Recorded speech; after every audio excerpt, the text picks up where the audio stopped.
Netanyahu kok nggak pernah kelihatan lagi? Apa emang beneran udah jadi AI? Anak Netanyahu masih belum posting apa-apa. Kalau satu hari itu biasanya dia posting 7 sampai belasan kali tweet. Teman-teman lagi mau ada program nih, Global Sumut Flotilla 02 ini. MBG. Teman-teman aktivis Palestina ini kok tiba-tiba sekarang jadi mendukung MBG gitu. Idenya Ustadz Hussein itu. Barang siapa yang tidak peduli, cuek melihat perkara umat Islam yang sudah tertindas, bukan bagian dari kaum muslimin. Saya nggak layak hidup nyaman sementara saya tahu ada manusia-manusia dibantai, dibunuh di depan mata saya, maka saya harus gerak. Jadi kenapa kayak aku semangat banget ikut berlayar. Momentum ini tuh harus diciptakan untuk awareness ini terus ada sampai the whole Palestina merdeka. Kita hari ini melihat Gaza yang menjadi korban, bisa jadi dalam waktu dekat kita yang jadi korban. Bahkan sudah terjadi kan. Maka kalau sudah bicara Palestina tapi kita nggak mau bersatu, what's the point ini ya?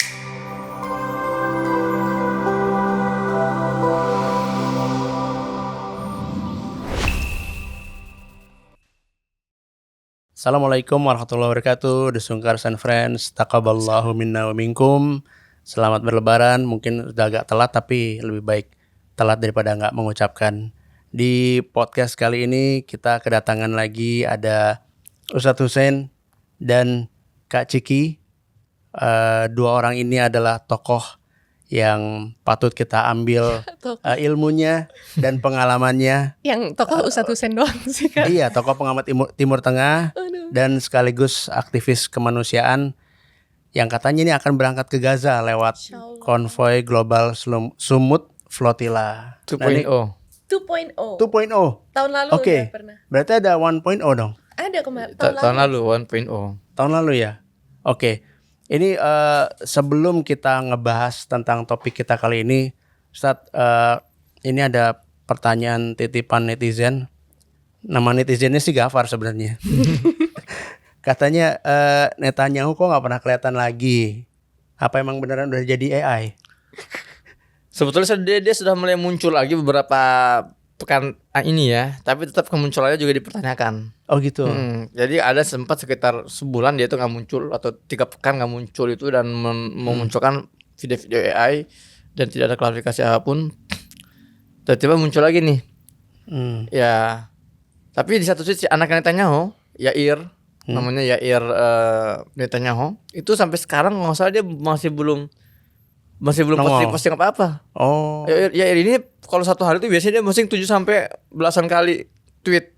Tapi sejak tragedi serangan ke sekitar tempat kediamannya, itu belum posting apa-apa. Jadi ada satu desas-desus yang mengatakan Netanyahu dan anaknya ini tewas. Oh, gitu. Tapi namanya kita bicara ya tokoh kriminal mafia level Netanyahu, ya mereka pasti sudah mempersiapkan banyak alternatif lah. Yeah. Dan itu bukan lagi konspirasi ya. Itu memang sudah banyak investigasi temuan-temuan, ada deep fake misalnya kan, menyiapkan sosok yang mirip sedemikian rupa dari kalau ada istilahnya apa, tragedi peristiwa tertentu yang membuat dia terbunuh, maka harus tampil orang lain gitu kan penggantinya. Itu kan hal yang bukan hal yang baru. Bisa jadi Netanyahu yang hari ini tampil itu bukan Netanyahu yang kita kenal selama ini. Oke. Jadi memang anaknya ini memang sudah dicurigai sesuatu karena nggak posting beberapa hari gitu. Sudah nggak ya? posting. Oke, kita. Itu berita yang cukup tidak memprihatinkan ya. Kita doakan semoga mereka kenapa-napa, Ustaz. Amin. Dan di tengah-tengah isu yang lagi ramai konflik ini, Ustaz, Amerika, Israel, Iran, ini kan ada satu hal yang saya sendiri merasakan, Ustaz, di medsos itu berita-berita tentang Palestina tuh kayak menurun gitu, Ustaz. Dan makanya sekarang ini kita podcast ini ya harapannya sih bisa naik lagi isu ini gitu loh. Yeah. Kita kembali ke fokus beberapa tahun ke belakang gitu kan, ditambah Ustadz dan teman-teman ini kan mau ada program nih gitu. Mungkin bisa dikisahkan gitu, diceritakan ada program apa di Global Sumut Flotilla 02 ini. MBG menembus sebelum Iya, ini Gaza. juga ini sebenarnya kita mau nanya itu juga gitu. Maksudnya teman-teman aktivis Palestina ini kok tiba-tiba sekarang jadi mendukung MBG gitu dengan segala kontroversinya itu. Kenapa? Itu idenya Ustadz Hussein itu. Nah, itu makanya Menembus blokade Gaza. Oh, MBG. maksudnya MBG itu. Oke. Menembus blokade Gaza. Oke, itu bisa diterima itu. Silakan Ustadz, kalau ada yang mau diceritakan tentang program ini gimana nih? Ya, jadi pertama kita ingin flashback dulu ya setahun lalu. Ya. Kita ikut gerakan global namanya Global Smooth Flotilla. Global Smooth Flotilla kalau saya breakdown dulu nih namanya nih. Global artinya ini adalah gerakan internasional ya, lintas negara, lintas benua, lintas keyakinan global. Smooth ini sebetulnya diambil dari gerakan para aktivis di Maroko. Mereka punya gerakan namanya Sumud Maghribi. Sumud ini asal katanya Somada Yasmudu, Allahus Samad gitu ya. Samad ini artinya tuh ketegaran. Nah, mengambil dari semangat warga Gaza yang mengajarkan dunia apa itu arti ketegaran, yang mengajarkan kita apa arti kesabaran dan bertahan hidup. Unik ya, mungkin Ciki juga ngelihat ya beberapa hari ini ada banyak video-video orang-orang Amerika yang stres karena bumbungnya nilai bahan bakar. Ada perempuan tuh nangis kan di dalam mobil itu ya. Iya, dan nangis. Oh, ini soalnya ini hidup ini benar-benar habis, selesai sudah. Kita harus gimana untuk sebelum ini pun sulit, hidup sudah sulit di Amerika gitu ya. Harga naik, semakin sulit kan. Ini kan bukti bahwa memang ketegaran tuh nggak ada di setiap negara, nggak dimiliki oleh setiap warga. Ini baru harga yang naik loh. Bayangkan warga Gaza, bukan masalah harga, rumah hancur, harta hilang, keluarga terbunuh, masa depan juga tidak jelas karena berbagai macam genosida yang terjadi ya. Tapi mereka nggak pernah nggak ngeliat ada orang Gaza nangis kemudian juga misalnya menyesali kenapa kita harus perang, kenapa kita nggak ada kan. Itu loh Sumud ini next levelnya sabar. Sabar ini kita bertahan, kita menerima ketentuan dan kita pasif. Kalau Sumud ini kita bertahan, kita menerima, kita legowo dan kita aktif melawan. Nah ini adalah Sumud. Jadi global Sumud Flotilla. Flotilla itu kalau dalam bahasa Inggris kan floating itu kan mengembang ya. Floating. Flotilla ini dia nggak salah dia itu bahasa Latin ya aslinya. Flotilla itu kapal-kapal kecil, armada kecil yang berlayar di atas laut. Jadi intinya Global Sumud Flotilla ini adalah gerakan global membawa semangat sumud ketegaran dan kita gunakan untuk melayarkan kapal-kapal dengan tujuan apa? MBG tadi, menembus blokade Gaza. Alhamdulillah ada singkatannya dipanjangin ya. Ya harus. Kalau enggak nanti awas nih, bentar ada aja yang framing nih dipotong-potong gitu kan. Iya. Pakai nonton full kalian ya. Nah, Ustadz, ini kan ada kata Freedom Flotilla. Itu saya pernah flashback tahun 2011 kalau nggak salah Ustadz ya. 2010 ya. Ada kejadian Mafi Marmara. Iya, Mafi Marmara itu ada hubungannya nggak Ustadz dengan ini? Dan mungkin bisa kita kilas balik dulu sebentar Ustadz. Itu yang menarik. Pada saat itu apa yang terjadi? Yang membedakan antara GSF 2.0 yang sekarang ini ya dengan GSF yang lalu. Kali ini gerakan Flotilla ini bergabung. Ya. Freedom Flotilla Coalition, apa namanya Freedom itu? Flotilla Coalition. Ya, FFC. Sekarang gabung dengan kita nih. Ada lagi namanya Thousand Madeleine. Iya, Thousand Madeleine to Gaza. To Gaza juga. Dari Marseille, Prancis udah berlayar tanggal 4. Tahun lalu gini masih masing-masing kan. Sekarang kita bergabung nih. Jadi kita ingin menunjukkan kekompakan kita. Dan ini pesan bagus banget teman-teman. Bagus banget. Maksudnya apa? Kalau narasi Palestina tidak bisa meruntuhkan tembok-tembok egoisme dan jiwa-jiwa kita yang membuat kita nggak mau bersatu, maka ada yang salah dengan narasi itu. Maka kalau sudah bicara Palestina tapi kita nggak mau melebur, nggak mau bersatu, what's the point gitu ya? Nah makanya narasi Palestina ini bisa kita maksimalkan untuk tadi menyatukan gerakan-gerakan yang terpecah-pecah. Nah, dan kali ini kita lihat gerakan-gerakan global ini bersatu dalam Global Sumud Flotilla. Nah, saya juga ingin menanggapi tadi yang pertama yang belum saya tanggapi masalah minimnya pemberitaan Palestina dan tertutup oleh konflik antara Amerika, Israel dan Iran. Di sini poinnya. Di sini ujian buat teman-teman yang memang serius dan memiliki mentalitas pejuang. Para pejuang kemanusiaan, terutama yang membawa narasi Palestina, itu tidak diukur semangatnya ketika lagi rame turun ke jalan-jalan aktif sana sini. Tapi sekarang lah diukurnya. Ketika narasi ini sudah tidak lagi seheboh dulu, kalau kita juga tidur, ya berarti kita bukan pejuang. Oke. Nah di sini kita membuktikan, bagi saya selama penjajahan belum hilang, selama kolonial belum dihapuskan dari muka bumi ini, selama Palestina belum merdeka, saya akan terus berjuang. Terlepas apakah isu itu sedang berada di permukaan atau sedang tenggelam. Nah ya. Ya. Ini cara kita untuk mendiagnosa. Kita ini sebetulnya sekedar FOMO, sekedar emosional reaction, atau kita memang orang yang serius ingin menyelesaikan konflik ini dan menjadi bagian dalam perjuangan ini. Iya, ya.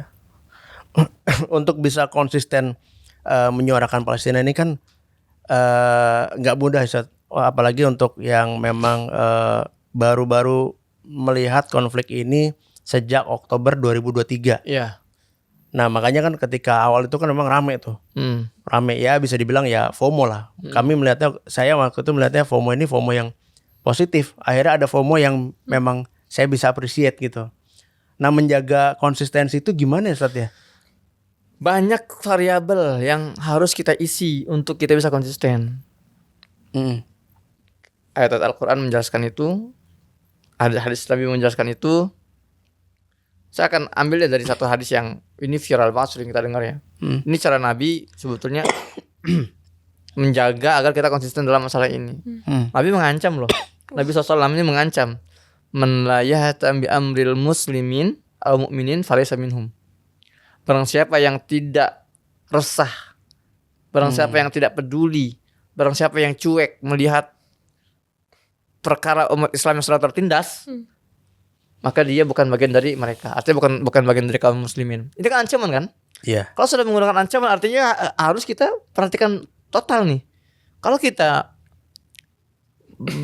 melihat isu Palestina ya sekedar musiman gitu kan, sekedar istilahnya kalau lagi ramai doang kita bergerak, tapi kita tidak benar-benar resah sepanjang waktu, ya jangan-jangan kita bukan seorang muslim. Ya. Kedua, hadis Nabi mengatakan masalul mu'minina fi tawaddihim wa tarahim wa ta'atufihim kal jasadil wahid. Idza saka min adu tada'a sairul jasad bisar wal hum. Kata Nabi, perumpamaan orang-orang beriman dalam saling mencintainya, saling mengasihinya, dan dalam saling empatinya itu seperti tubuh yang satu. Tubuh, ya Kak Ciki, tubuh dalam bahasa Arab itu ada beberapa penggunaan. Jasad, jussah. Jasad itu tubuh yang sekerap digunakan menyebutkan ke dalam kondisi hidup, jasad. Tapi kalau sudah dalam kondisi meninggal, sebutnya jussah. Nabi menggunakan istilah jasad seperti tubuh yang satu. Artinya apa? Artinya tubuh yang hidup, ekosistem yang bergerak gitu loh. Bukan kita tidak hanya sekumpulan organ-organ yang berkumpul tanpa ada terhubung gitu kan.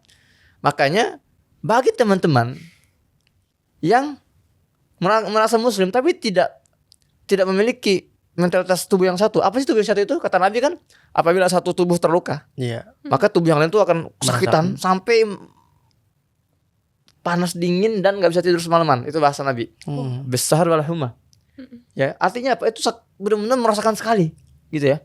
Kalau kita melihat penderitaan Palestina yang konsisten loh, penderitaan mereka itu selama 80 tahun, Ya Allah. tapi kita rasa sakitnya kita nggak konsisten.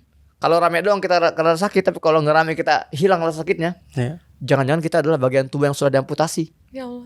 yang sudah tidak lagi bersatu dengan tubuh kaum muslimin, gitu kan? Mati rasa gitu. Mati rasa.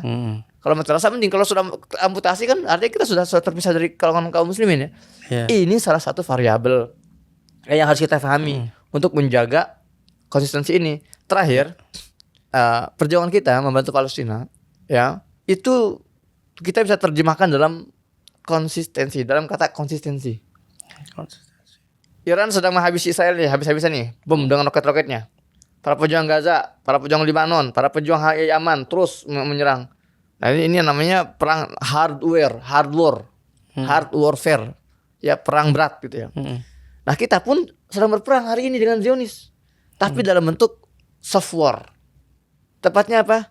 Konsistensi war. Oke. Ini yang harus penting. Yang harus kita pahami. Kalau mereka begitu konsisten menjajah Palestina tanpa jeda loh.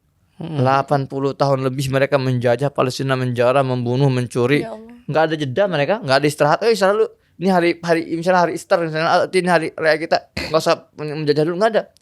Mereka konsisten per detik per menit nggak berhenti. Nah sekarang kita perlawanan kita untuk melawan penjajah Zionis ini, apa yang membuat kita tidak konsisten, gitu kan? Bahkan ketika Israel sedang disibukkan oleh Iran, Palestina pun masih sering dibomin ya. Masih dibomin. Iya, saya masih lihat beritanya. Genocida masih terjadi. Saya pikir mereka akan libur dulu gitu, akan fokus dulu ke Iran dulu gitu. Palestina didimin dulu, enggak juga ya? Enggak juga. Enggak. Iya. Terus untuk Kak Ciki nih, Kak Ciki kan dari teman-teman public figure nih Kak Ciki.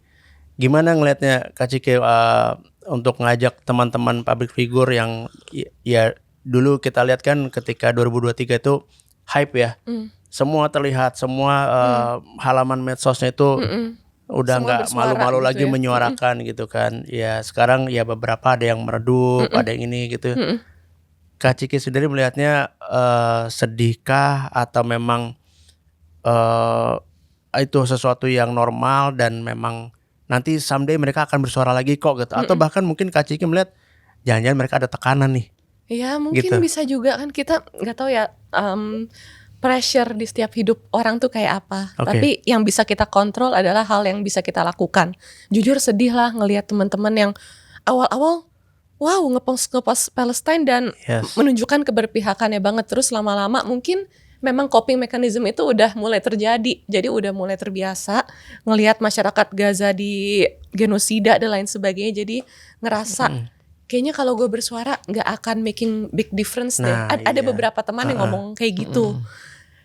Nah tapi kalau semuanya berpikir seperti itu kan jadi nggak ada yang terus menyuarakan hal-hal zolim yang terjadi di Gaza dan West Bank bahkan dan lain sebagainya.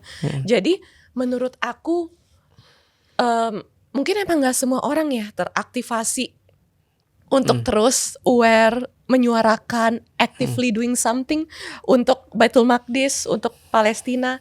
Ya gak apa-apa menurut aku. Nah yang bisa dilakukan adalah untuk mencari setiap momentum untuk menaikkan awareness itu lagi. Salah satunya Global Sumut Flotilla.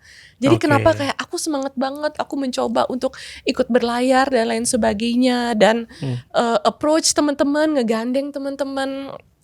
Ya karena momentum ini tuh harus diciptakan untuk awareness ini terus ada. Kayak sebelum Global Sumut Flotilla itu kan turun lagi. Terus ada sesuatu momentum yang kita bisa suarakan bersama, ada lagi ya mungkin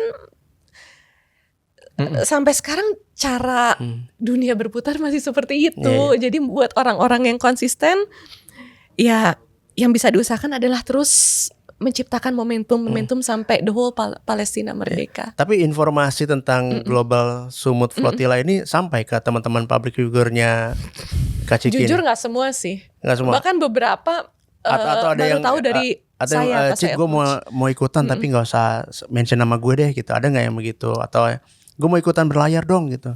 Ada nggak yang begitu? Ada sih teman ayah. Teman ayah. Kayak waktu itu WhatsApp ayah mau ikut berlayar kalau anak lu gini-gini lagi gitu. Apa berlayar lagi gitu. FYI teman-teman The Sungkars, ayahnya Kak Ciki ini Om Ikang Fauzi ya. Iya.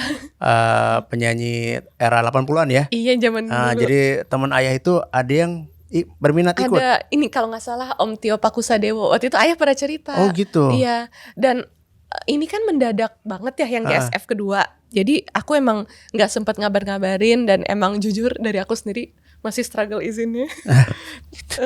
Iya jadi. Gitu ya. Oke, menarik. Iya. Yang pertama itu Kak Ciki udah sempat berangkat.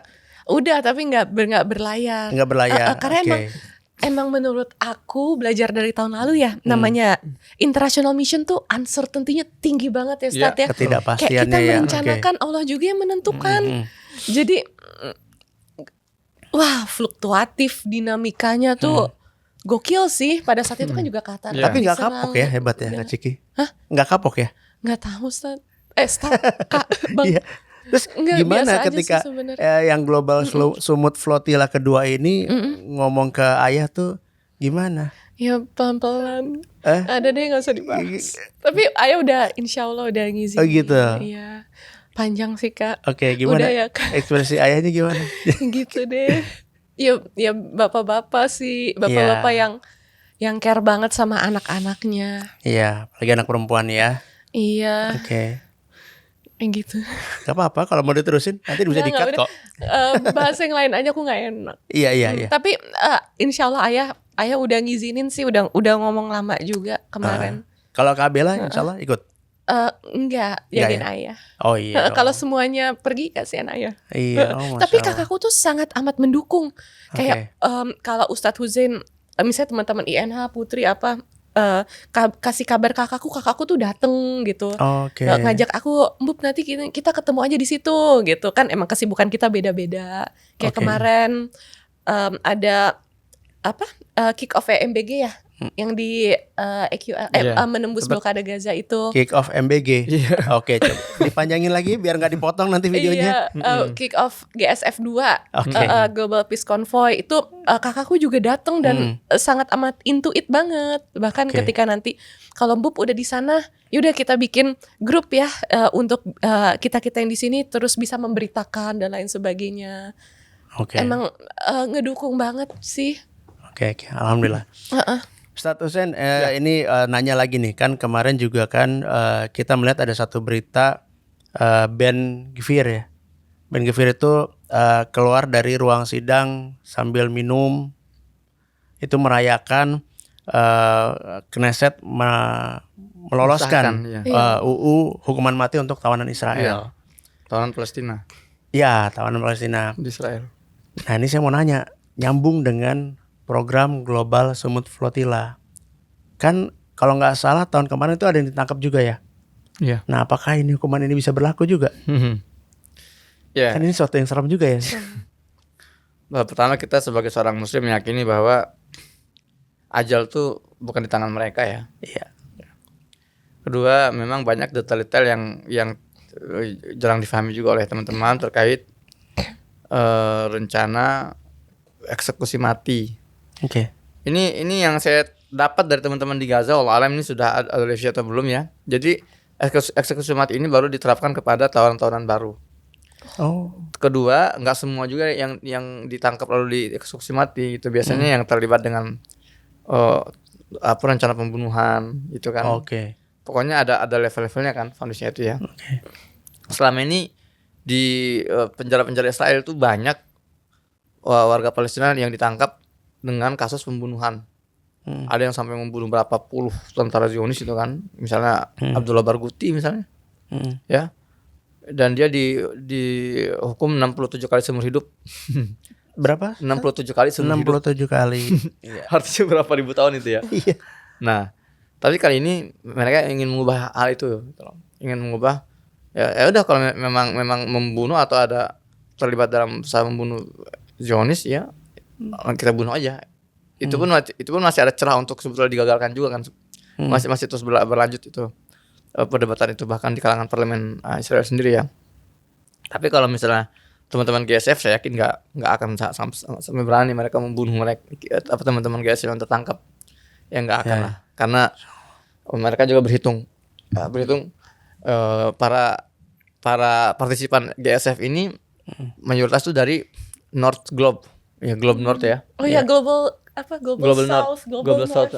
Kita kan Global South, maka ada Global North artinya orang kulit putih, orang yang memang mereka punya hubungan baik ya antara pemerintah mereka dengan Israel gitu kan.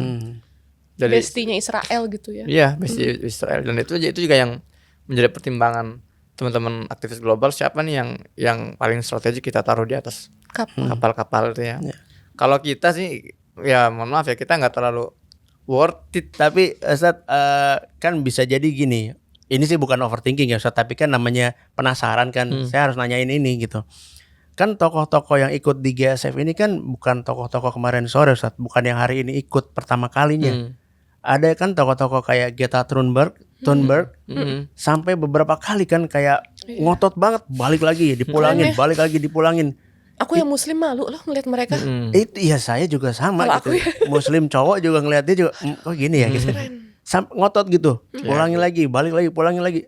Sampai bisa jadi kan kepikiran mereka, nih ya udahlah enggak usah balik lagi sekalian deh gitu. Udah datang, udah Terapkan dengan UU ini. Ada nggak kemungkinan itu? Jadi gini, kita berusaha memahami cara berpikir orang Barat ya. Jadi karena mereka itu memang pendidikan mereka itu pendidikan yang sangat manusiawi kan sejak kecil. Artinya mereka tuh daya sensitivitas mereka itu terhadap kemanusiaan itu tinggi sekali gitu ya. Itu yang saya lihat dari pergerakan teman-teman aktivis global sampai mereka benar-benar siap menempuh resiko kematian kan. Ya Allah. Mengarungi lautan ya dari Eropa ke Palestina, terutama di bulan-bulan lalu ya, bulan Agustus itu kan saya kan ikut juga kan. Itu nggak gampang loh. Saya itu kan bagian.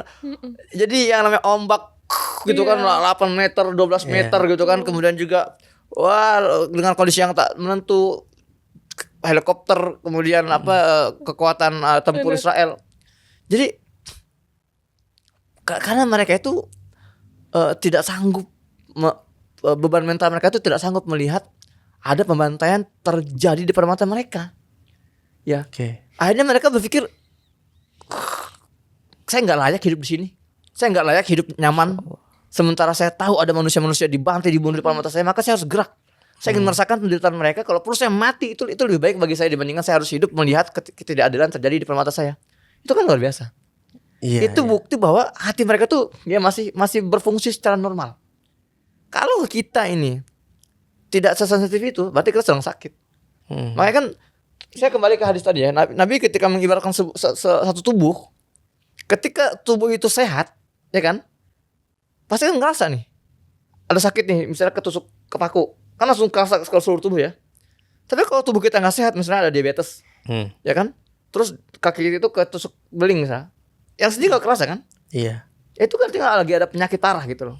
Maka orang-orang yang tidak sensitif melihat penderitaan warga Gaza, artinya ada hal yang tidak beres.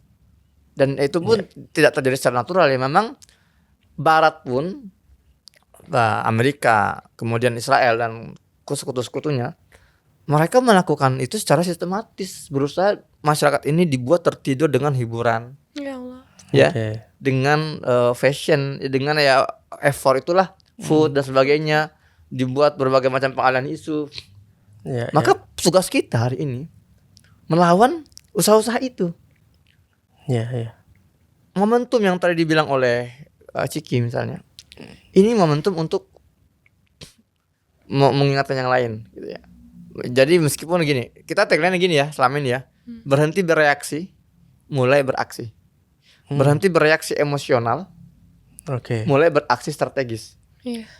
Nah selama ini kita masih mentalitas kita masih reaksi emosional, makanya cewek susah start ngelihat anak kecil dibantai, waduh. Iya bagus, emosi itu hal yang bagus, tapi harus kita kendalikan, kita kontrol, kita ubah semangatnya menjadi langkah strategis. Gerakan atau gimmick gesturnya Ben Gvir, ya setelah dia melihat pengesahan undang-undang itu kan, lalu dia minum-minum champagne, kemudian dia posting sana sini, itu dalam rangka memancing emosi kita. Bagian dari cywar itu ya. Cywar. Kalian dia tahu mayoritas kita itu masih emosional. Jadi ketika emosional lalu kita mencak nggak terkontrol, tenaga kita habis, energi kita habis, pikiran kita kacau. Kalau sudah puncak itu apa yang terjadi? Kita tidur lagi. Ujung-ujung kita akan frustasi, depresi, tidur lagi, lupa Palestina. Good point itu Ustaz. Nah, makanya kita jangan terpancing. Kita jangan lagi menjadi masyarakat yang bereaksi emosional. Oke, kita lihat nih, dia berusaha mancing kita. Oke, kita sekarang akan bergerak secara strategis. Maka gerakan GSF ini untuk bagi saya termasuk strategis nih. Ya, strategis. Banyak hal. Kalau sudah bicara strategis, kita berarti harus punya gerakan pendidikan, gerakan media, kita punya gerakan yang berkesinambungan, sustainable gitu kan. Nah, itulah yang ditakuti oleh Zionis dan Amerika. Strategis sama dengan konsisten. Pantesan ya Ustadz Hussein tuh ketika menghadapi Bujan itu tenang ya. Karena sudah menguasai ya marah itu. Itu include. Saya kalau ikutin emosi saya gak akan hadir. Kalau saya ikutin emosi saya melihat si Abu Dajjal ini, ya, saya nggak akan hadir. Ini orang kurang ajar. Tapi kan saatnya kita jangan lagi bereaksi emosional. Betul. Tapi menggunakan langkah strategis. Artinya apa?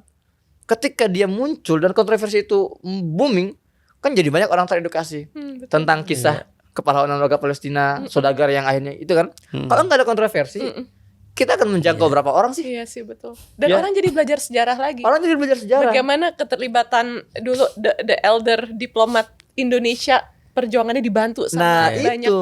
Jadi prominent people from Palestine. ya Wah. itulah ya, ini kan berdampak positif. Kita Iya, yang menunggangi betul. mereka. Jadi istilah don't make full people famous itu kalau misalnya orang-orang bodoh ini datangkan di podcast yang monoton, nggak ada lawan bicara, itu keliru. Orang ini misalnya dibawa ke podcast terus ditanya-tanya gitu kan, nggak ada sanggahan, nggak ada ini, itu bahaya karena menularkan ide-ide dia tanpa ada yang mengimbangi. Tapi kalau dalam konteks perdebatan itu datangkan, nggak masalah.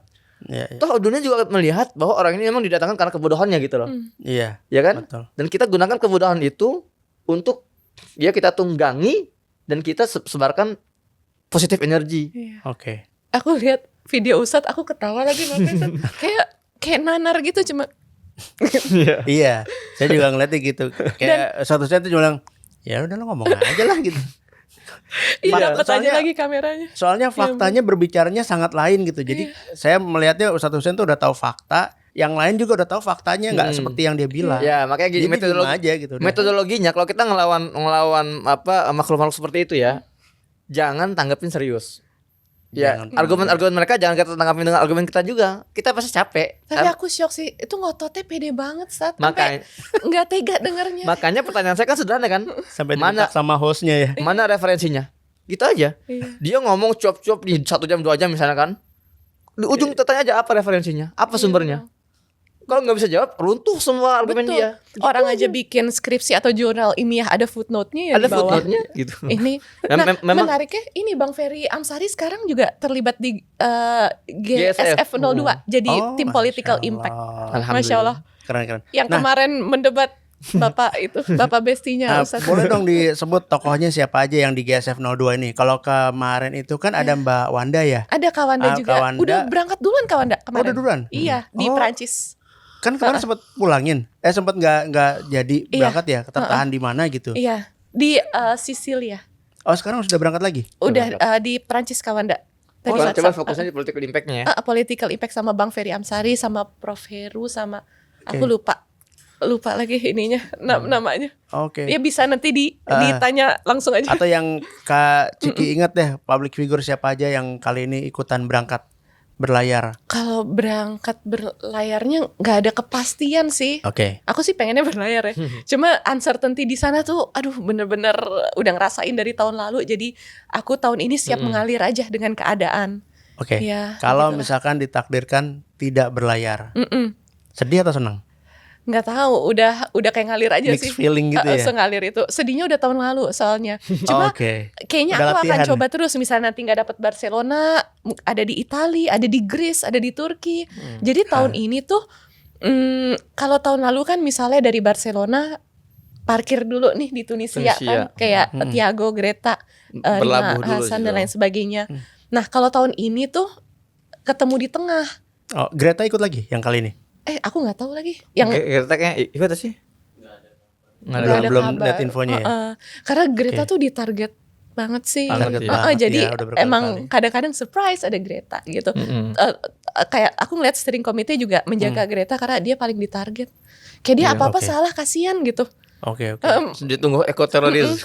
Iya. Aku juga nggak tega. Aku Kelihatan ngepost sama paling batu Greta aja. sih. Iya, Iya. datang ke sana dipulangin, datang ke sana lagi batu banget gitu. Masya Tapi Allah. itu keren banget Tapi sih. keren militansi. banget kayak we need more angry woman more gitu Iya, katanya iya. kan. Iya. Dan yang terbaru ini juga ada Ustadz di New York. Baru banget berapa jam lalu dia petugas kesehatan di mental health care.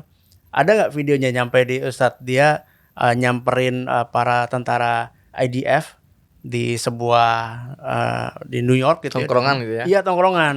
Terus kata-katain baby killer. Tiba-tiba beberapa jam kemudian dia di-cut dari pekerjaannya, dipecat. Emailnya tuh di story sama dia. Dia dapat email dipecat. Gitu loh. Namanya Jennifer Konings kalau nggak salah. Nah itu sampai segitunya ya mereka Iya. berani itu saat Ya bersuara. bagi mereka antisemitisme itu ya, itu termasuk kriminal tingkat tinggi di Oke. Amerika itu. Kalau sudah bicara antisemit itu akan pengaruh pada profesional. Jangankan dokter itu. Yang ikut GSF kemarin 2005 yang lalu ya. Itu banyak yang mengorbankan pekerjaannya. Iya. Profesinya benar-benar mereka ikut itu, mereka tahu ini kami pasti dipecat. Oke, itu menarik. Bahkan kami pun kalau pulang pun di penjara. Ada sebagian aktivis itu yang ketika pulang ke negaranya itu dipenjara oleh pemerintahnya. Oh. Iya betul. Ada siapa ya perempuan bestinya Mas Iqbal kalau di pelabuhan, aku lupa lagi. Jurnalis ini. Perancis ya? Enggak, jurnalis Inggris. Aduh, Sarah siapa gitu. Jadi sering sama Mas Iqbal Metro TV gitu. Akhirnya aku juga suka ngobrol sama Sarah di pelabuhan. Nah, kita kan mantau nih Sarah gimana ya. Ternyata dia tuh pas sampai Inggris, ini setahu aku ya. Pas sampai Inggris ditangkap. Kasian banget. Iya. Oke. Tapi semoga keadaannya sekarang berbalik ya. Karena aku ngeliat Inggris juga udah semakin banyak yang pro Palestinians gitu. Narasinya sudah mulai positif. Iya, cuma pada saat itu Sarah kalau nggak salah pas sampai Inggris udah dibebasin, malah ditahan juga gitu. Nah, yang ironisnya kan justru ditahannya sama negaranya dia. Kalau ditahan sama negara tujuan kayak itu 2 kali berarti. Israel di penjara, ketika pulang gitu. di penjara juga. Sarah tuh sempat di penjara Keziot Keziot apa ya, aku lupa lagi. Ya gitu deh. Karena kita kan jadi cari tahu update keadaan teman-teman kita di pelabuhan kan di GSF karena we make friends banget gitu ketika kita menunggu pelayaran. Jadi itu gelisah banget sih. Ada nggak saat teman-teman kita nih yang dari Indonesia nih, aktivis kita di dari GF 01 sama 02 nih, yang ketika udah jalan ya mereka face the consequences gitu, menghadapi konsekuensi, akhirnya mungkin di kerjanya jadi turun jabatan mungkin, atau ada yang bahkan dipecat, ada nggak dari aktivis kita Indonesia? Iya, Indonesia. Oh, Indonesia nggak ada kayaknya. Nggak ada ya. Indonesia, karena Indonesia itulah kayak yang tadi saya bilang, kita kan global south. Ya kita memang sejak awal pemerintah kita sudah anti Israel kan. Oke. Jadi ketika kita naik kapal, ya meskipun tidak ada dukungan secara istilahnya apa eksplisit gitu ya. Tapi kita dapat dukungan jelas tadi. Kalau di sana enggak. Di sana itu kan Global North tuh benar-benar yang allies Israel gitu ya, Ustaz. Iya. Jadi banyak juga, misalnya saya banyak temui itu karyawan-karyawati dari Holy Package ya, HP. Oh, HP ya. HP itu kan Israel banget kan? Iya. Itu banyak ya sekarang itu ditendangin. Di antara itu kalau nggak salah sih siapa itu Bashira, kalau nggak salah Bashira tuh kalau nggak salah dia salah satu dari pegawai itu tuh HP itu. Ditendangin. Jadi mereka itu belayar tuh dengan meninggalkan semua pekerjaan yang menjadi kehidupan mereka udah siap dengan konsekuensinya berarti ya. Udah berhitung gitu. Aku jadi inget yang jurnalis Sarah itu tadinya juga kerja di paper surat kabar besar, aku lupa apa. Cuma jadi freelance jurnalis. Dan dia baru masuk Islam. Jadi pagi-pagi setiap kita ada pelatihan di barak-barak di Tunisia, kayak Sister Chiki, I miss my morning prayer. Aku kayak ya aku nggak tahu ini benar atau enggak, tapi aku bilang it's okay Sarah, take your time to learn Islam gitu. Tapi jadi pas di sana tuh aku ngelihat menarik sih, mungkin kayak movement ini juga banyak mencolek hati-hati orang-orang bule untuk mengenal Islam dan mereka jatuh hati dan masuk Islam gitu. Oke. Ini menarik Ustadz. Saya jadi mau bahas kalau nggak salah ada salah satu aktivis juga yang GSF 01 kalau nggak salah, laki-laki, dia akhirnya revert to Islam. Saya lupa namanya siapa ya gitu. Dia jenggot putih ada gitu. Ada sih emang. Itu ada yang pernah nanya nggak Ustadz, mungkin Ustadz atau Kak Ciki gitu ya, apa yang membuat mereka tiba-tiba tertarik gitu loh dengan Islam pada saat melakukan aktivitas itu. Kadang nyari orang di sana susah, lautan orang. Jadi kadang ketemu lagi juga hello ngobrol terus kayak wah gitu. Itu kan di sana banyak banget orang. Tapi menarik sih kalau ketemu. Gini, saya pernah membaca tulisannya Ahmad Mansur. Ahmad Mansur ini dia wartawan senior Al Jazeera dari Mesir. Oke. Dia pernah bertemu dengan orang namanya Abdullah Mansur, Mansur ya. Abdullah Mansur ini semoga saya nggak kebalik namanya. Dia ini adalah pimpinan Ikatan Masyarakat Muslim di Eropa. Ketemu di bandara nih. Ya, tahun 2023. Awal 2024. Ngobrol lah. Ngobrol lah mereka berdua. Gimana kondisi umat Islam di Eropa setelah genosida berlangsung kan? Dia bilang apa? Luar biasa perkembangannya itu. Wow. Saya itu di Prancis, dia bilang. Satu hari itu bertahun-tahun selama ini ada aja yang masuk Islam 7 orang, ya 8 orang satu hari itu ya. Banyak itu. Satu masjid, hari, satu masjid. Nah, sejak terjadi genosida itu puluhan, 70 orang, 80 orang per hari yang masuk Islam, dan mayoritas itu adalah anak-anak muda, anak-anak muda milenial, Gen Z. Nah, ketika saya tanya kepada mereka, kamu apa alasan kamu masuk Islam? Apa jawaban mereka?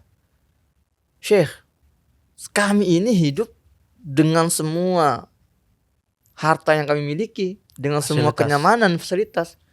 Tapi kami ini merasa ada yang kurang. Kami ini merasa hidup ini sempit. Kami ini merasa kami ini benar-benar tidak mampu menghadapi tekanan-tekanan kehidupan. Nah, tapi kami melihat warga Gaza di televisi, rumahnya hancur, orang tuanya dibunuh, dia terluka, tapi tersenyum di atas reruntuhan. Allah. Kami penasaran, dia bilang. Sebetulnya mereka itu menyembah siapa? Apa Tuhan yang mereka sembah? Apa agama mereka? Iya, yang membuat mereka setegar itu. Hanya kami mendapatkan kabar bahwa mereka ini beragama Islam, menyembah Tuhan bernama Allah. Kalau gitu kami juga mau deh menyembah Allah. Apa yang mereka baca? Al-Quran. Kami mau deh membaca Al-Quran. Jadi mereka melihat ya Gaza ini sebagai role model. Wow. Dari berbagai banyak sekali buku-buku self improvement gitu kan, buku-buku tentang kejiwaan, tentang bisnis dan kehidupan, hukum-hukum yang ditulis ya, mereka pasti baca lah tips dan trik menjadi orang bahagia, pasti ada kan. Itu nggak mempan. Yang mereka lihat ini yang nyata ini orang Gaza ini kok bisa setahan itu, setegar itu. Kami mau apa, racikannya apa rahasianya? Al-Islam. Itulah akhirnya membuat orang-orang Eropa ini benar-benar berbondong-bondong masuk Islam. Maka dari itu memang fitrahnya manusia dengan Islam itu seperti fitrahnya ikan dengan air. Ikan kalau hidup di luar air pasti kelepek-kelepek. Itulah yang dirasakan oleh orang manusia yang tidak masuk Islam. Masya Allah. Makanya mereka banyak menutup kegelisahan hidupnya dengan apa? Minum-minuman keras, iya kan? Narkotika. Atau mengejar dunia mati-matian karena mereka berusaha mencari ketenangan. Kalau kita kan alhamdulillah umat Islam ya, nggak harus selebay itu untuk mencari ketenangan kan. Habis sholat tenang, alhamdulillah. Itulah fitrah antara manusia dengan agama Islam. Masya Allah. Wow. Jadi emang ternyata sejak Oktober 2023, 7 Oktober 2023, ternyata emang banyak orang-orang di luar sana yang memang revert to Islam karena peristiwa ini. Gitu. Maka saya bilang gini, di Gaza anak-anaknya itu tidak sekolah selama 2 tahun karena rumah mereka hancur, sekolah mereka hancur, dan mereka nggak bisa sekolah. Mereka tidak sekolah karena mereka menyekolahkan kita. Ya Allah. Anak-anak Gaza yang tidak sekolah itu mereka menyekolahkan dunia. Apa itu arti ketegaran? Apa itu arti ketenangan? Apa itu arti keberanian? Inilah saya berharap kita memandang hal seperti ini, melihat Gaza itu tidak hanya dari sisi masalah kehancurannya lalu kita menangis, enggak, tapi kita menyerap energi yang berusaha mereka sampaikan. Kita mempelajari nilai-nilai yang berusaha mereka ajarkan kepada kita gitu loh.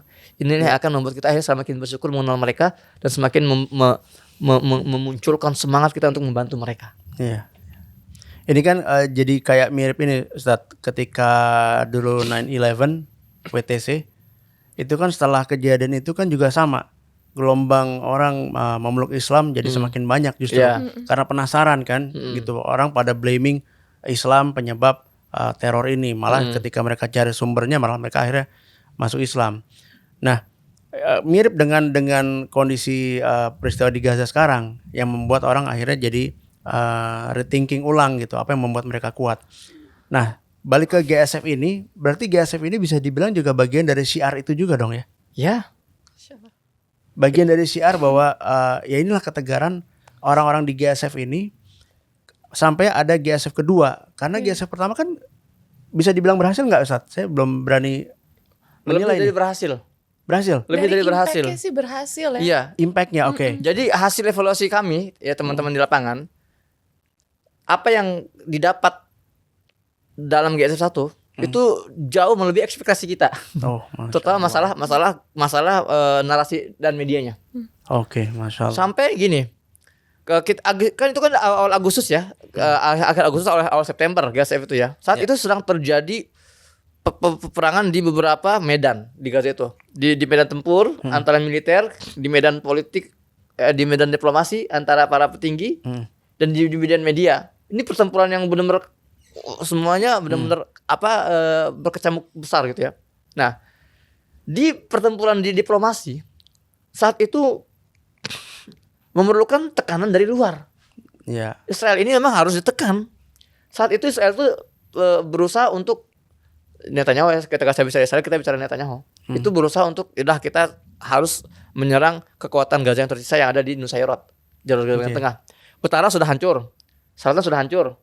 Sekarang 2, sekian juta warga Gaza itu tinggal di tengah nih. Ini yang belum diserang oleh serangan darat Israel. Saat itu mereka sudah menyiapkan puluhan ribu pasukan untuk menyerang darat. Kalau itu terjadi, pembantaian yang luar biasa akan kita saksikan saat itu ya. Lalu di meja perundingan diplomasi ini, ya para mediator berusaha menekan antara dua belah pihak, muncullah GSF 1. Wah, ini semakin menaikkan isu Palestina nih. Karena isi GSF ini kapal-kapal ini orang-orang Eropa, gitu kan? Orang Eropa ya, negara-negara kayak Spanyol, Italia, Belgia misalnya kan ngelihat ada orang-orang mereka di kapal, intensi mereka semakin menguat. Isu Palestina semakin meninggi. Ini akhirnya ikut menekan Israel untuk menghentikan genosida saat itu juga. Nah, ini yang di luar ekspektasi teman-teman di GSF 1. Oke lah, kita nggak nyampe Gaza. Dari awal memang target kita ya. GSF ini, kalau kita tidak bisa memecah blokade Gaza, paling tidak kita berhasil memecah kesunyian dunia. Nah, itu berhasil. Iya. Saya baru mau menanyakan sesuatu, tetapi itu jawabannya udah dijawab duluan. Iya. Breaking the silence. Saya mau menanyakan Iya. ini.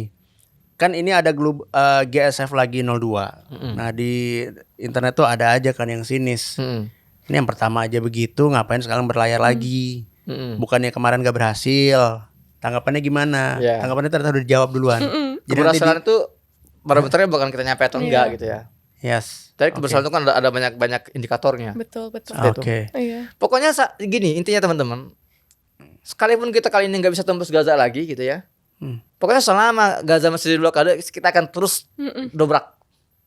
Nggak berhenti. Itulah bentuk semangat kita dan keseriusan kita dalam menghentikan okupasi di Palestina. Steadfastness Ya, itulah makna dari sumut ketegaran itu. Yes, benar-benar. Ustaz, bertanya lagi. Ini emang tempatnya nanya sih, namanya juga podcast ya. Kan kalau udah ada aksi-aksi seperti ini bicara sekarang tentang Intel nih, Ustaz. Saya yakin kayaknya udah diikutin. Saya paling suka kalau udah bahasa Intel nih. Iya. Indomie telur ya maksudnya. Oh iya, itu internet. Indomie telur kornet. Nah, gimana ya nanyanya ya? Udah ada yang pernah tanda indikasi-indikasi mungkin teman-teman dari GSF 1 sampai 2 nih. Wah, nih gue diikutin nih, kita ada yang ngikutin gitu, atau apa tiba-tiba WhatsApp-nya ngetik sendiri gitu. Atau gimana? Ada enggak kayak gitu-gitu, Ustaz? Ini kalau Kaci gimana? Saya malah waktu di Aceh diikutin orang. Gitu. Tapi nggak mau bahas kita fokus Palestina dan GSF aja. Karena ini kan lebih kepada buat teman-teman yang mau ikutan nanti mungkin ada GSF ketiga, kan mereka juga bisa berhitung juga nih, ntar kalau gue diikutin Intel, gue harus begini gitu. Atau ya udah biarin aja, ikutin aja gitu. Atau gue nggak melakukan. Kalau masalah ikut itu sebelum GSF pun saya sudah banyak sekali lah ya di gitu ya. Ya kalau saya percaya sih. Udah percaya banget. Ya, makanya kayak ketika trending nih, why are you obsessed to me, itu sudah saya rasakan karena ini terobsesi banget dengan saya. Iya. Oke. Betul. Jadi itu suatu hal yang biasa ya. Artinya nggak perlu terlalu dikhawatirkan ya kalau ada teman-teman yang mau ikut. Ada nggak, kalau teman-teman ada yang mau ikut gimana sih, Ustaz? Mau GSF ini? Iya. Kalau untuk perwakilan di Indonesia yang diakui oleh teman-teman GSF itu Global Peace Convoy Indonesia.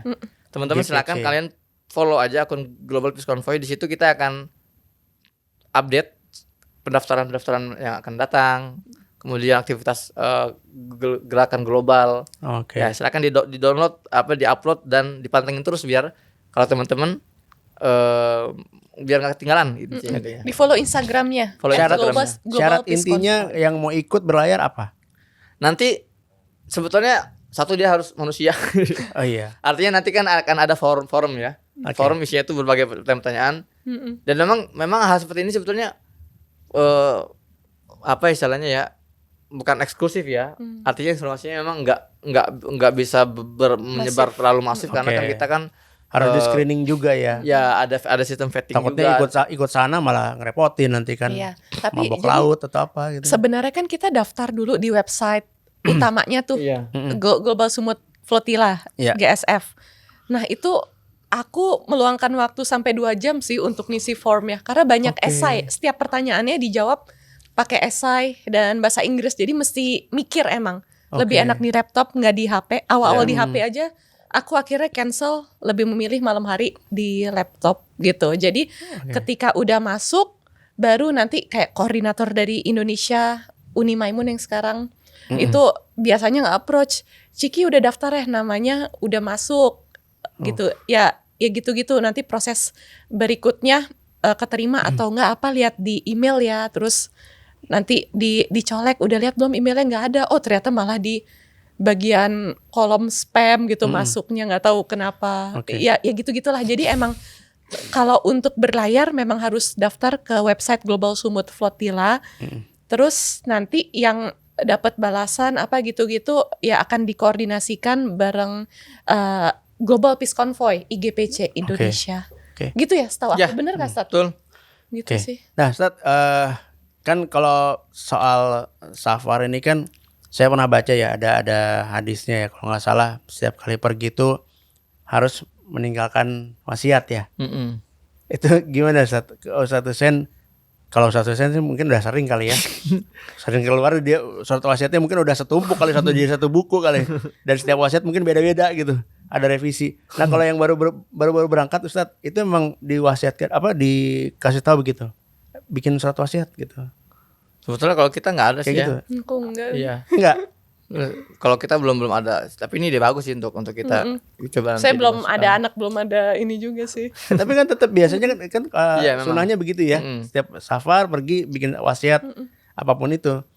Gitu. Ya kayak misalkan kalau laki tuh sakit kan kadang suka lebay ya. Sakit demam dikit tiba-tiba nulis wasiat, nulis password HP ke istri, ini password HP saya ini, password email ini gitu. Gitu. Ini sih lagi ngomongin saya sih sebenarnya. Jadi wasiat itu dibebaskan aja ya. Iya, kalau untuk kita sebagai koordinator teman-teman GSF Indonesia gitu ya. Enggak perlu. Ya karena kan kita kan kalau safar sekarang kan, sama safar dulu kan definisinya harus kita bedakan juga. Safar apa sih yang sampai perlu wasiat gitu kan. Kalau kita safar keluar negeri misalkan ada misi-misi tertentu kan enggak semua juga memiliki ancaman, itu memiliki risiko seperti itu. Tapi memang sunahnya tetap ada wasiat. Tapi ini ancamannya jelas banget ini kalau GSF ini. Sepertinya memang harus ada wasiat sebenarnya ya, mestinya. Kalau itu mah kita kembangkan pribadi aja. Silakan buat wasiat kalau ada semakin bagus. Kalau ada ya bagus. Oke. Nah, buat teman-teman yang awam nih Ustadz, apa yang bisa kami bantu Ustadz ya? Selain tentunya ya dengan suarain sih, jagain kita lewat sosmed, dan intinya tuh kayak all eyes on Gaza, always. Jadi yang kita lakukan tuh adalah untuk membuat momentum supaya orang perhatian lagi terhadap genosida yang masih terjadi di Gaza. Iya, betul. Ya, jadi suarain apa yang terjadi di Gaza, aware, karena tujuannya adalah supaya pemberitaan terkait Gaza kembali lagi terus ada di radar teman-teman. Dan jangan lupa kita melihat dinamika hari ini. Indikasinya itu besar bahwa ancaman Israel itu bukan hanya pada Gaza, bukan hanya pada Iran. Kita baru kehilangan 3 prajurit terbaik kita yang dibunuh oleh Israel. Gitu kan, artinya memang teror sesungguhnya itu ya Israel itu. Kalau kita hari ini melihat Gaza yang menjadi korban, bisa jadi dalam waktu dekat kita yang jadi korban. Bahkan sudah terjadi kan. Itulah maksudnya kita harus melakukan tindakan preventif seperti ini. Ayo kita suarakan terus biar kita semua juga aware, semua sadar bahwa kita ini terancam loh, dan ini ancamannya loh. Gitu loh. Kalau nggak dari sekarang kita nanti terlambat. Terlambat kita menyadari bahwa ternyata memang kenapa nggak dari dulu kita menghentikan aksi kolonial ini. Kenapa baru sekarang gitu? Itu yang berusaha kita sampaikan melalui gerakan-gerakan seperti ini. Iya betul. Nah, menyuarakan itu kan sekarang ada banyak media ya. Kak Ciki ada lewat media sosialnya. Ini saya lihat OTD-nya Kak Ciki. Fashion, iya. Nah, ini kayaknya menarik juga. Itu tulisannya ini yang apa? Setiap saya kasih Ustadz Hussein Gaza nggak pernah dipakai. Oke. Nanti saya pakai Karena Ustadz Hussein Gaza juga punya brand. Oke, nanti saya pakai kok. McDC. Saya mau pakai sih Iya, sebenarnya. ntar Mimin aku kirim ya. Nah, itu boleh jelaskan nggak itu apa tulisannya? Kalau ini aku izin buka ya Kak. Untuk tulisan. Aduh. Ini tuh aku bikin abis GSF 01. Karena ngelihat teman-teman Perancis tuh kompakan pakai kaos, banyak tulisannya kayak gini. Liberté, égalité, keffieh. Oke, aslinya fraternity kan? Iya, Liberté, égalité, fraternité. Tapi fraternité diganti keffieh. Oke, nice. Liberté, libre, kemerdekaan, freedom. Égalité, egalitarian. Jadi kayak setiap manusia tuh setara. Dan keffieh itu kayak represent Palestina gitu. Simbol perjuangan. Ini produknya siapa? Ini produk aku, Cikigo. Ini Cikigo nama brandnya. Jadi sebenarnya apa yang bikin aku semakin ke-trigger into this movement adalah deraan terhadap anak-anak di sana. Jadi aku bikin ini stay silent when children sleep, not when they die. Stay silent when children sleep. Not when they die. Kan setiap orang tuh punya entry point-nya masing-masing kan. Kalau aku, kakak aku tuh emang kita tuh paling gak tega kalau udah ngeliat anak kecil gitu. Jadi ya udah itu dituangkan lewat produk dan sebenarnya Cikigo awalnya tuh nggak tentang Palestina. Cuman kita bukan kita sih, aku sendiri ya. Itu aku kan sebenarnya basic ilustrator. Waktu itu ada tragedi Sheikh Jarrah di West Bank. Itu yang bikin aku ngerasa aku harus terus bikin ada Palestine series di Cikigo biar orang tuh aware. Karena waktu aku kerja di salah satu stasiun TV yang udah nggak ada, program Muslim Traveler, aku nge-host selama 5 tahun di sana. Itu ketika liputan di Serbia, di Swedia, di Gothenburg gitu-gitu ya, itu sering banget dibantu sama orang-orang Palestina yang bereksodus di sana gitu. Kayak waktu di Serbia nih, di Belgrade, ada satu masjid namanya Bayrakli Mosque. Satu doang, karena orang Serbia tuh banyaknya kayaknya sekuler. Ortodoks deh kalau nggak salah. Karena salib itu 3 gitu garisnya. Aku kurang ngerti siapa. Nah, di situ ada satu masjid, satu doang nih yang kita temuin. Dan ternyata yang menghidupi tuh orang-orang Palestina yang untuk pertama kalinya aku paham tentang Nakba itu dari cerita mereka. Dan mereka tuh nyamperin aku dan kameramen tim aku pada saat itu ngasih kehangatan di masjidnya karena waktu itu lagi winter dan kita nyari tempat yang bisa ngatin badan kita yang udah beku. Karena aku pakai keffieh dari teman aku Palestinian student di Malaysia waktu aku kuliah di Malaysia. Jadi di Malaysia tuh ada beberapa classmate aku orang Palestina. Masya gitu. Allah. Dari West Bank waktu itu teman aku Muhammad siapa ya? Aku lupa. Jadi waktu graduation Muhammad kasih aku keffieh dan itu yang beberapa kali aku pakai pas liputan Berkesan yang bikin ya. aku dibantu orang-orang Palestina di Swedia waktu itu di Chalmers University di sebuah kota namanya Gothenburg atau Göteborg. Itu kita tuh susah banget nyari tempat sholat karena kan kalau liputan punten ya kita jama kosor kadang ngejar narsum ngejar waktu. Terus ini kayaknya bentar lagi udah mau maghrib tapi nggak tahu di mana mau sholat karena bukan negara yang dengan mudah nemu musola. Karena aku pakai kerudung dan ada keffieh nongol sebagai penghangat leher, disamperin yang ternyata mereka Palestinian student di Chalmers University. Terus mereka jagain satu sudut, digeserin sama mereka meja. You can pray here, gitu. I'll take care of it. Gitu. Kayak, oke. Udah, terus ya udah kita sholat dijagain sama orang-orang Palestina student di sana jadi ngobrol kan abis itu. Jadi banyak banget momen dimana pas aku liputan dibantu orang-orang Palestina itu yang bikin aku tahu kisah perjuangan mereka. Gimana ada yang ngalungin kunci rumahnya dong, yang dari bapak atau ibunya gitu buat hope suatu saat mereka pasti akan kembali gitu. Dan beberapa Masya dari Allah. mereka juga cerita tentang mereka orang Levantine ya, istilah mereka Levant. Jadi orang-orang Syam. Jadi bukan hanya Palestina, ada Suriah dan lain sebagainya yang memang ya banyak banget cobaan hidupnya. Jadi dari situ ya udah jadi bikin Palestine series karena emang hatinya ada di situ sih. Masya Allah. Gitu. Kan di buku Profesor Abdul Fattah Al-Waisi juga salah satu yang bisa kita lakukan adalah building the culture of Baitul Maqdis kan. Jadi salah satu ikhtiar aku untuk building the culture of Baitul Maqdis. Yang bukunya tebel banget itu. Iya, sebenarnya aku belum selesai baca. Tapi aku bacanya kayak oke, terus baca lagi di bagian mana, baca lagi di bagian Itu mana. cocok nanti buat dibaca di kapal tuh. Iya lagi. Tapi kan kita bawaannya nggak bisa banyak. Tapi ya udah, diusahakan dibawa. Benar. Nah, balik ke OTD-nya bisa dibeli di mana? Di online, toko oranye dan toko ijo. Brandnya Chikigo. Chikigo. Iya. Oke. Ayo Kak, mari.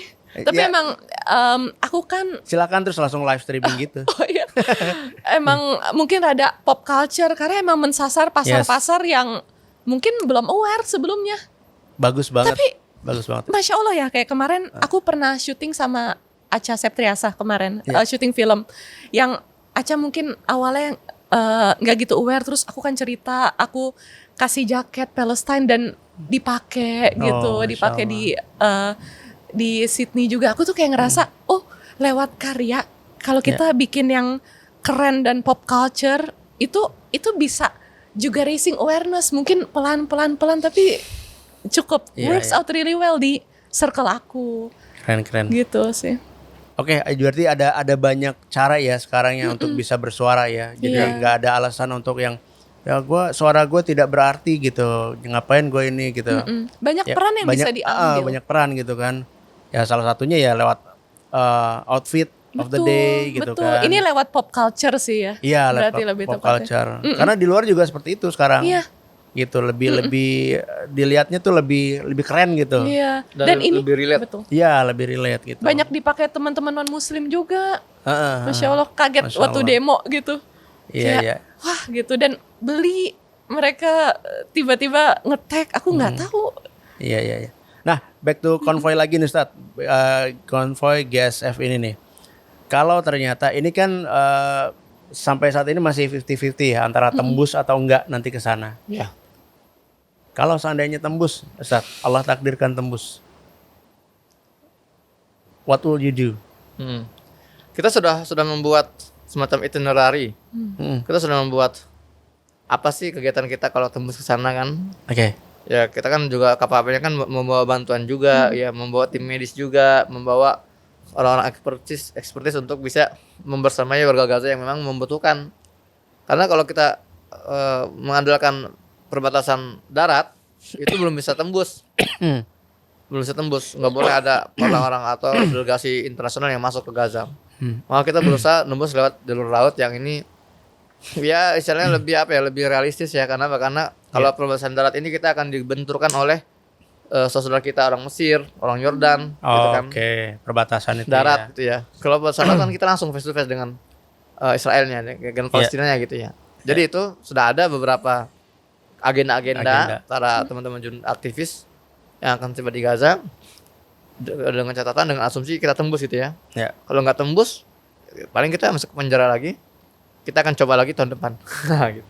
Sesimpel itu bicara ngomong paling masuk penjara lagi. Kok bisa seringan itu ya? Tapi Ustadz mau nanya nih, kan ini agak sebenarnya pertanyaannya agak curiga sih. Ya namanya memasuki bangsa maling kan harus curiga ya Ustadz ya. Ketika akhirnya tembus, perlu dong ada kecurigaan, kok gue dikasih lewat ya gitu. Ada nggak, pernah harus begitu nggak? Ya, pastilah. Harus begitu ya? Semua. Jadi kita punya kok semudah ini tembus, kok semudah ini masuk, kok tiba-tiba sepi gitu kan? Kita punya plan B, plan C gitu ya. Ada beberapa plan lah. Ya dan semua plan itu kita semua berusaha membaca konsekuensinya. Ya. Kalau lolos ada apa ini gitu kan? Mungkin tekan kita berhasil, atau mungkin mereka mau, intinya gini. Iya. Apapun hal buruk yang terjadi pada kita selama di perjalanan, itu nggak mungkin lebih buruk dari yang terjadi diderita oleh warga Gaza. Itu yang membuat kita kuat sebetulnya. Betul. kita di kapal tuh ya kelaparan, kehausan, ya persediaan air bersih habis, bla bla bla, banyak banget lah masalah-masalah itu, risiko kematian. Tapi kita melihat apa yang terjadi pada warga Gaza itu jauh lebih mengerikan daripada kita. Perbandingannya udah langsung Iya. Makanya ini kan ini relate dengan hadis Nabi yang bersabda, "Undur ila man huwa asfala minkum wa la tandur ila man huwa fawqakum wa ajdaru alla tadurru alaikum." Kata Nabi, lihatlah kondisi mereka yang lebih buruk dari kalian. Oke. Ya, agar kalian bisa lebih merasakan nikmat hidup-hidup itu gitu loh. Jadi jangan sering-sering lihat orang-orang yang flexing. Oke. Medsos ini kan tempatnya kita nontonin orang-orang kaya, orang yang ya orang norak yang memamerkan hartanya. Iya. Itu membuat kita akan hilang rasa bersyukur kita. Iya. Maka kita sering lihat orang-orang yang kondisinya lebih sulit di bawah kita. Hari ini nggak ada yang lebih sulit dari Gaza kondisinya. Betul. Itu yang menjadi standar dan acuan dunia saat ini gitu loh.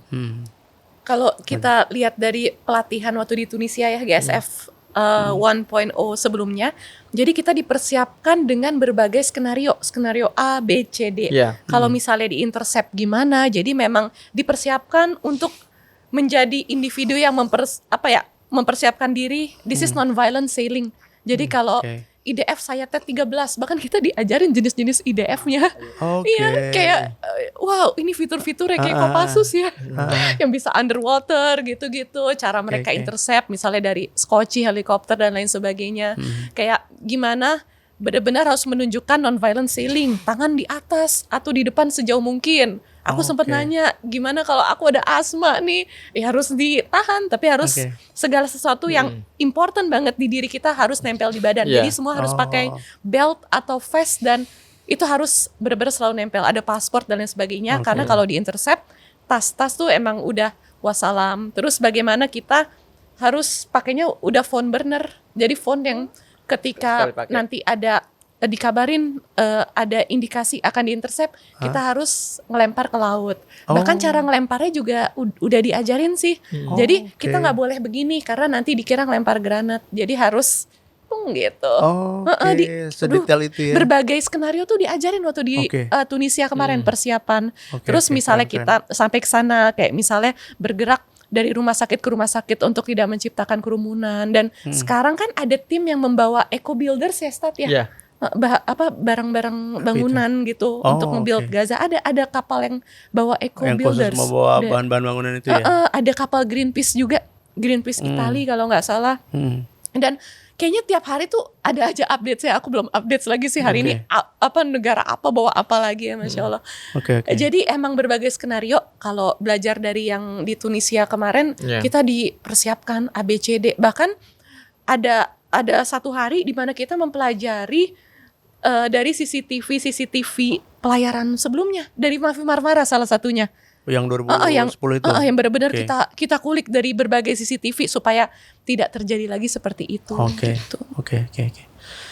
Ustadz, sebelum kita akhiri podcast ini, Ustadz, mungkin ada yang mau disampaikan Ustadz Hussein atau Kak Ciki terkait dengan program GSF ini? Silakan. Ya, teman-teman. Dari dulu tuh GSF punya satu slogan namanya "When our government fail, we sail". Ini gerakan sipil yang harusnya ini adalah gerakan pemerintah. Gerakan membebaskan Gaza dari blokade itu harusnya gerakan pemerintah. Gerakan menembus blokade itu harusnya gerakan pemerintah. Gerakan menghentikan genosida harusnya gerakan pemerintah.